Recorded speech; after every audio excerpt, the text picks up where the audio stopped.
प्रिय भक्तों, जय श्री राम। गीता प्रेस कल्याण भक्तमाल से भक्तों की सत्य कथा में सुनिए आज संत एकनाथ की कथा। भक्तों, ये सच्ची कथा है। महाराष्ट्र में संत एकनाथ हो गए हैं। उनके जीवन में भगवान के नाम जप चमत्कार से बहुत सारी घटनाएं हुई हैं और भक्तों के अंदर क्या गुण आते हैं ये आपको इनकी कुछ जीवन की घटनाओं में सुनने को मिलेगा। एकनाथ महाराज नित्य गोदावरी स्नान के लिए जाया करते थे। रास्ते में एक सराय थी, वहाँ एक मुसलमान रहा करता था। ये उस रास्ते से आने जाने वाले हिंदुओं को बहुत तंग किया करता था। एकनाथ महाराज को भी इसने बहुत तंग किया। एकनाथ महाराज जब स्नान करके लौटते तब ये इन पर कुल्ला कर देता। एकनाथ महाराज नदी को लौटकर स्नान कराते और ये जब फिर स्नान करके नदी से आते तो फिर ये ऊपर छत में बैठकर इनको ताके रहता और इन पर कुल्ला कर देता। इस तरह इन्हें दिन में 5-5 बार स्नान करना पड़ता। एक दिन तो इस अत्याचार की सीमा ही हो गई। 108 बार उस यवन ने इन पर पानी से कुल्ला किया और 108 बार ये स्नान कराए, पर महाराज की शांति और प्रसन्नता ज्यों की त्यों बनी रही। ये देखकर वह यवन अपने किए पर बड़ा लज्जित हुआ और महाराज के चरणों में आ गिरा। तब से उसका जीवन ही बदल गया। एक बार एकनाथ महाराज के पिता का श्राद्ध था। रसोई तैयार हुई। आमंत्रित ब्राह्मणों की प्रतीक्षा में आप द्वार पर खड़े थे। उधर से 4-5 महार निकले। मिठाई की सुंदर गंध जैसी खुशबू फैल गई तो सब आपस में बात करने लगे, कैसी बढ़िया सुगंधी आ रही है। भूख न हो तो भूख लग जाए, पर ऐसा भोजन हम लोगों के भाग्य में कहाँ। एकनाथ महाराज ने बात सुन ली और तुरंत उन महारों को बुलाकर उन्हें उस रसोई से अच्छी तरह भोजन करा दिया और जो कुछ बचा वह भी गिरजाबाई ने इन महारों के घर वालों को बुलाकर खिला दिया। फिर स्थान को भली भांति धो लीप कर ब्राह्मणों के लिए दूसरी रसोई बनाई गई। पर निमंत्रित ब्राह्मणों को जब ये बात मालूम हुई तब उनके क्रोध का पार नहीं रहा।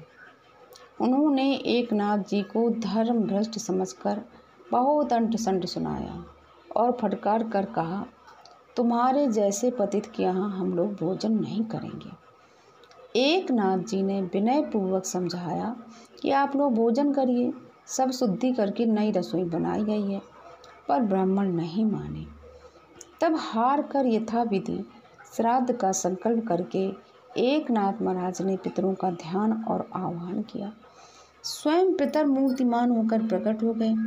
उन्होंने स्वयं श्रद्धान ग्रहण किया और परितृप्त होकर आशीर्वाद देकर अंतर्धान हो गए। ब्राह्मणों को जब इस बात का पता लगा तब वे बहुत लज्जित हुए। एक बार आधी रात के समय 4 प्रवासी ब्राह्मण पैठण में आए और आश्रय ढूंढते ढूंढते एकनाथ जी के घर पहुँचे। एकनाथ जी ने उनका स्वागत किया। मालूम हुआ कि प्रवासी ब्राह्मण भूखे हैं।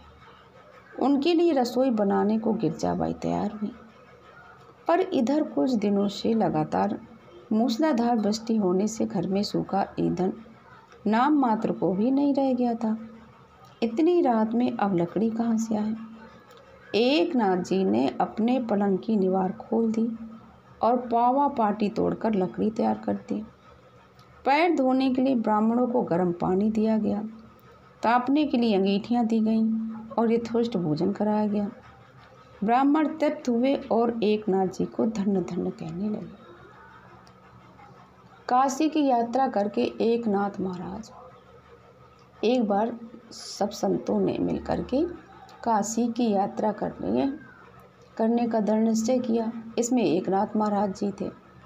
जब एकनाथ जी महाराज जब प्रयाग का गंगा जल कांवर में लिए रामेश्वर जा रहे थे तब रास्ते में एक रेतीला मैदान आया।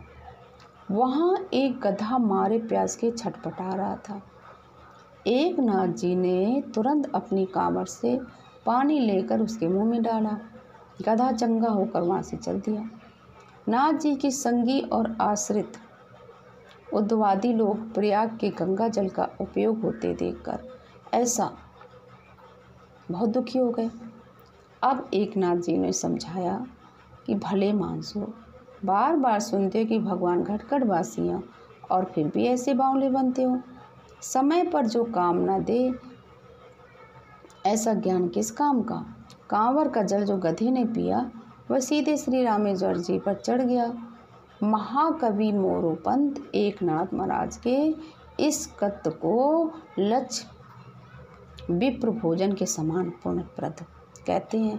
ऐसे हैं हमारे श्री एकनाथ जी महाराज। और अब इनके जीवन की एक और अच्छी सी घटना आपको सुनाने जा रहे हैं। पैठण में एक वेश्या थी, बड़ी चतुर, सुंदर और नृत्य गायन आदि में कुशल थी।